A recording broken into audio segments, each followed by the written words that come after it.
factors that motivate student learning. By the end of this presentation, you will be able to recognize different theories of motivation, understand the self-determination theory as a relevant theory for motivation of medical students, recognize factors that can affect motivation. Let's start by differentiating the terms engagement and motivation. Engagement refers to the extent of active involvement in a learning activity, while motivation is the driving force, the energy that directs behavior, gives it its strength, intensity, and persistence. A number of definitions exist for motivation. Perhaps the one we chose, the process whereby goal-directed activities are instigated and sustained, is relevant because it defines motivation as a process that deals with both the initiation and the continuation of an activity focused on a goal. One of the earliest and most referred to adult learning theories is the one by Malcolm Knowles. Malcolm Knowles introduced 4 principles for adult learning. It involved adults that need to be involved in the planning and evaluation of their instruction, problem-centered rather than content-oriented. Experiences including mistakes provides the basis for the learning activities, and the relevance and impact to learners' life. By 1984, Knowles had introduced a 5th assumption to adult learning, the motivation to learn. Knowles proposed that as a person matures, the motivation to learn shifts from external to internal. Extrinsic motivation comes from outside, in the form of compensation, punishment, and reward, while intrinsic motivation comes from within, from the reasons of autonomy, mastery, and purpose. Another well-known model of motivation is the one by Maslow's hierarchy of needs. It starts with a person's basic needs of physiological and safety needs, extends to more complex psychological needs of belongingness and esteems, and up high in the hierarchy is the self-fulfillment needs of every individual. However, separating motivation into clearly distinct intrinsic and extrinsic categories may be oversimplistic, as they are not dichotomous, rather they are context-dependent. They're not easily distinguishable either, and they interrelate with one another in complex ways. For reasons of simplification, this presentation will present 5 main motivation theories: the expectancy value theory, the attribution theory, social cognitive theory, goal orientation theory, and the self-determination theory.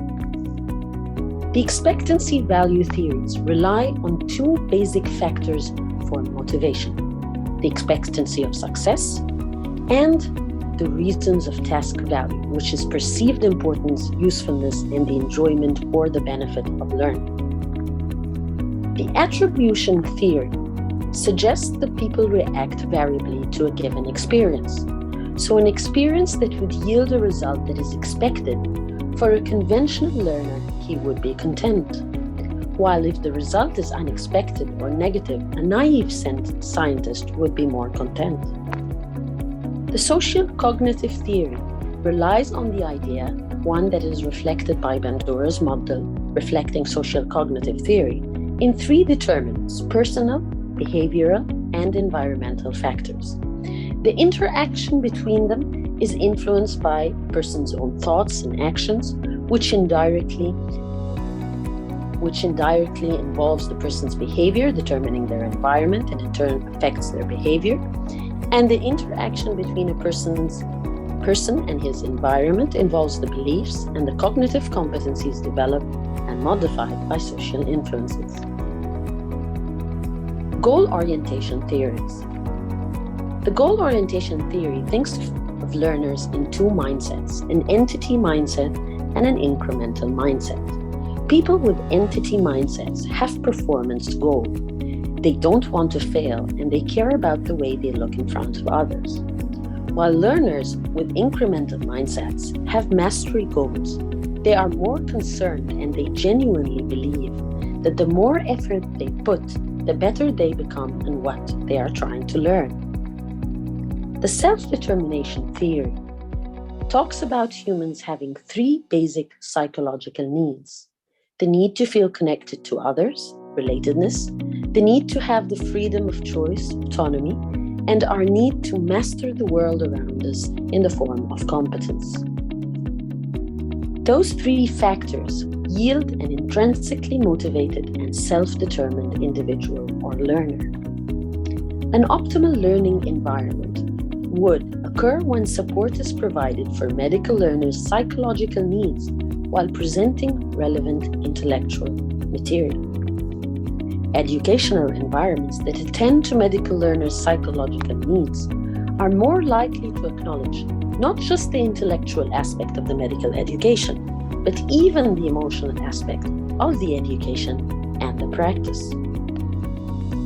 Relatedness support comes in the form of warm, positive interpersonal experiences between teachers and students, while autonomy support comes in the form of material that stimulates medical learners' interest and curiosity.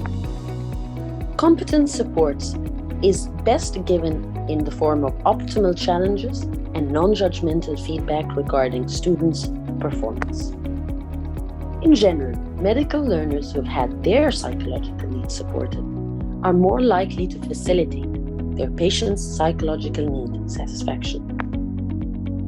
The self-determination theory is unique because it emphasizes the instructional task of vitalizing students' inner motivational resources as a key in facilitating high-quality engagement. The self-determination theory relies on some of the theories we've come across, like the basic needs theory, the integration theory, goal theories, cognitive evaluation theories, and causality orientation theory. The reason the self-determination theory is so particularly well suited to examine outcomes in medical education because it is the only theory that identifies and assesses autonomy. Both medical bioethics and medical professionalism think of enhancing patients' autonomy as a good criteria for assessing the autonomy of medical learners.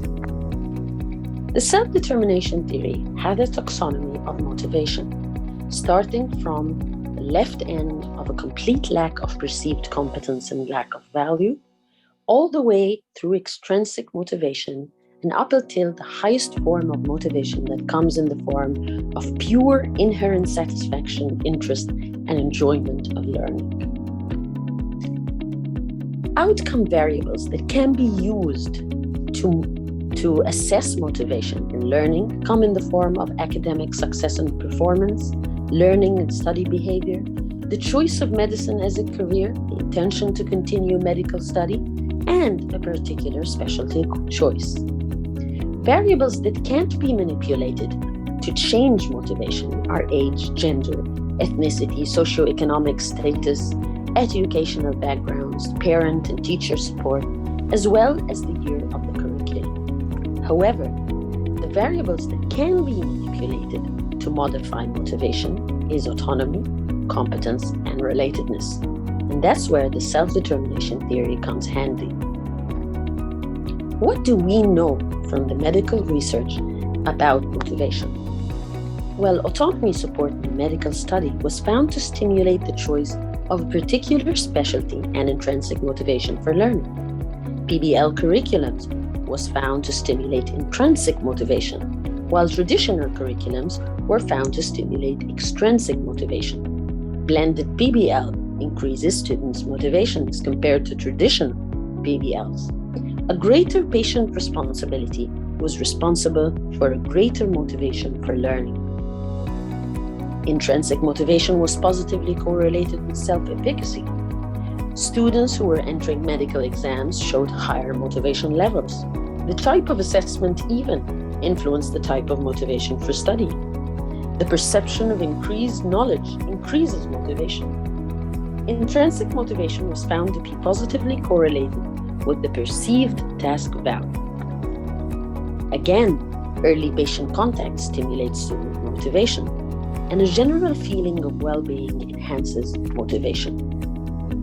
When self-determination theory was used to understand when and how money buys happiness, money was shown that it can buy happiness to the extent that it is desired for reasons that encourage psychological need satisfaction, but it doesn't buy happiness when it's desired for reasons that actively thwart the psychological needs. Medical students who enrolled in key universities and colleges demonstrated significantly higher intrinsic motivation, but lower extrinsic motivation than those pursuing medical studies in non-key universities and colleges. The joy of learning is as indispensable in study as breathing and running. However, it is not right to underestimate the importance of wanting respect, admiration, or even a quest for wealth in motivating the learning experience. It's been an honor and pleasure. Thank you.